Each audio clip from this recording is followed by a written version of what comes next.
First off, Teresa, I just learned something today.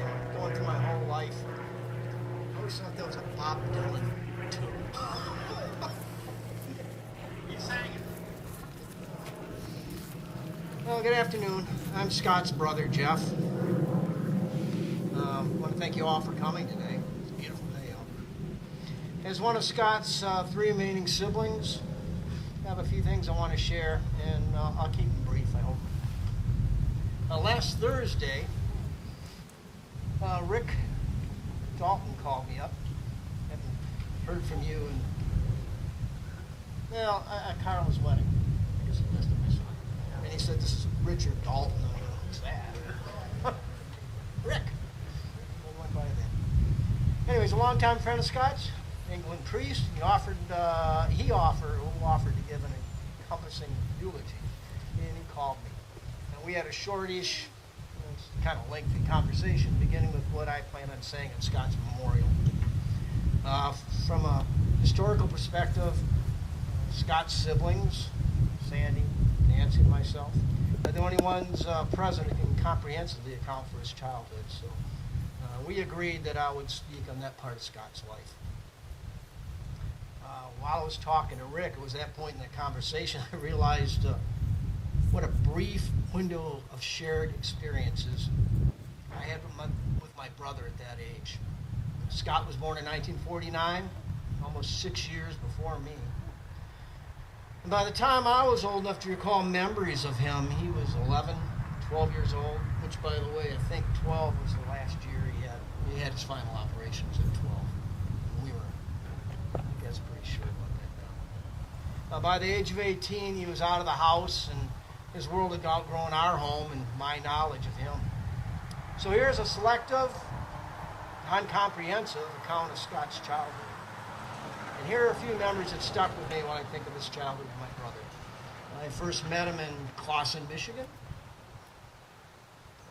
My first home, his second. Scott was born with a heart defect, as mentioned earlier, and limited the amount of oxygen supplied to his blood. And he was unable to play school sports, but I never noticed a difference in him when playing at home. It was just my brother. And I believed he played baseball with my father, who was a coach, and I know that he was a Boy Scout. By the age of 12, he had had the 3 groundbreaking heart operations that improved his condition, but it never cured the defects or fully restored his heart's capacity. We moved to Troy in 1962, where he entered 7th grade, and whether because of his heart condition and its limitations, or just that crappy time of adolescent life, I think he was bullied a bit. I remember he camped out on the roof of our house on Devil's Night, could have been a couple nights, armed with a hose to fend off the kids who threatened to attack our house that night. And they never came. And I'm not really sure why my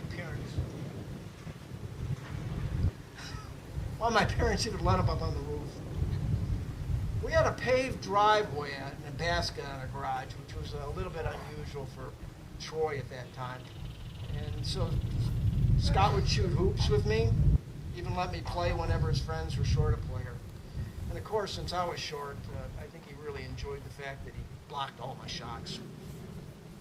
By the time Scott was 15, he was working, first at Bourdain's nursery, and then, I'm so glad to see the picture of the chicken. Where did you get that picture of the chicken? Oh, okay, so it's, because I'm looking for Pepe's next door to it. I don't see it. Is the chicken still there, or did they take it Yeah, down? it's still there. Famous chicken there on Main Street in Clawson. I think, and a lot of people might dispute this stuff, but that is when and how Scott began his love of music. With the money he made, he bought a huge trailer amplifier and a bass guitar. He said, when I was a kid, it was a huge thing. And when it got too loud in the bass when he was playing, I'd move it outside and play. And as I recall, we got a lot of complaints from our neighbors, especially the next door ones, about loud music. Scott was great. He let me load his gear onto a wagon, a huge amplifier, a red wagon, and truck it over to a friend's house, even though I didn't really know how to play. Make a lot of loud noise, I guess. And it was at this time that I first met many of Scott's friends who were also playing music. I brought up Dan Yankee. I remember Dan being over there all the time, playing guitar. Jamie Wolf. Yes. Yeah. James did the poster for our concert. He did the art. Yeah. And Steve Gaines. Steve and Scott formed a band called Purple Lilac. They actually played at my junior high. Despite my teacher's concern that they weren't union musicians. They were just a throw-together band, really. It was $35. And in typical small band fashion, they were late because the band's van broke down. Upon receiving his draft notice, and I'm not really clear about this happening because he was 17 at the time, and I thought your draft notices came when you were 18. Anyway, upon receiving his draft notice, Scott took a bus as far as his $35 would take him, and that was to St. Louis. And it caused quite an uproar in my house. And I didn't quite understand what was going on at the time, but after a wire of money, he returned home and his job at Famous Chicken. One lasting memory of my child I must share with you. When I think of Scott, I have many visual and audible memories from throughout his lifetime. But there is one odorous memory that has always stuck with me since my childhood. And it was this. While working at Famous Chicken, Scott bought a rough suede cowboy jacket with lamb's wool lining, Easy Rider, rawhide fringes. At least I think it was one from Easy Rider. Looked like it, kind of a hippie jacket. It was very hip for the time, and it was also apparently hung in the kitchen of Famous Chicken. Famous Chicken's claim to fame was that it was roasted, and whatever that process for cooking might have been, one thing it was really smelly. And I especially remember Scott coming home from work on Sunday nights while Mission Impossible was televised, 9 or 10 o'clock. And as soon as Scott came through the door, the pungent odor that was Famous Chicken followed him in force and lingered as long as that coat hung in the laundry room.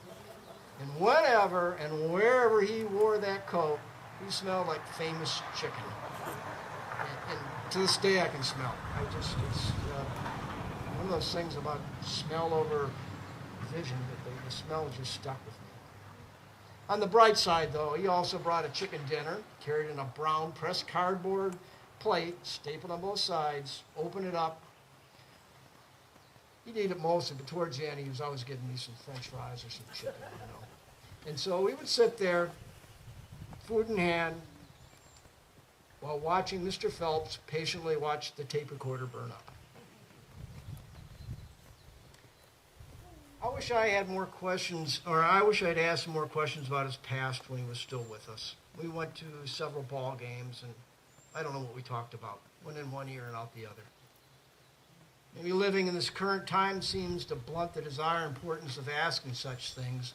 And all I can say to all of you out there, my age, for your siblings, for your wives, your spouses, or your parents are still there, don't let this happen to you, to the ones that you love. Listen to what they have to say. Write it down. Well, farewell, big brother. I'll miss your smile, your sense of humor, and your laughter. And despite a few missed steps and a bum heart, you danced well. I have a QR code up here. If any of you are interested, I put a slideshow together. Majority of a lot of these pictures here are there. If you scan it down, you can get it. It's about 16 minutes long. It's up there for you to grab.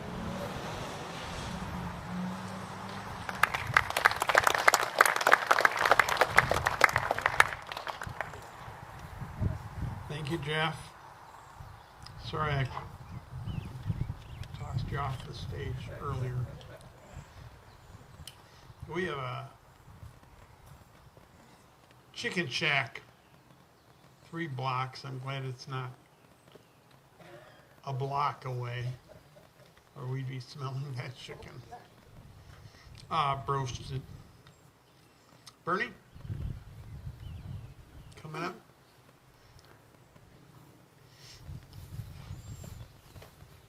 This is Bernie Timbrook, Nancy's third child. Did she have others?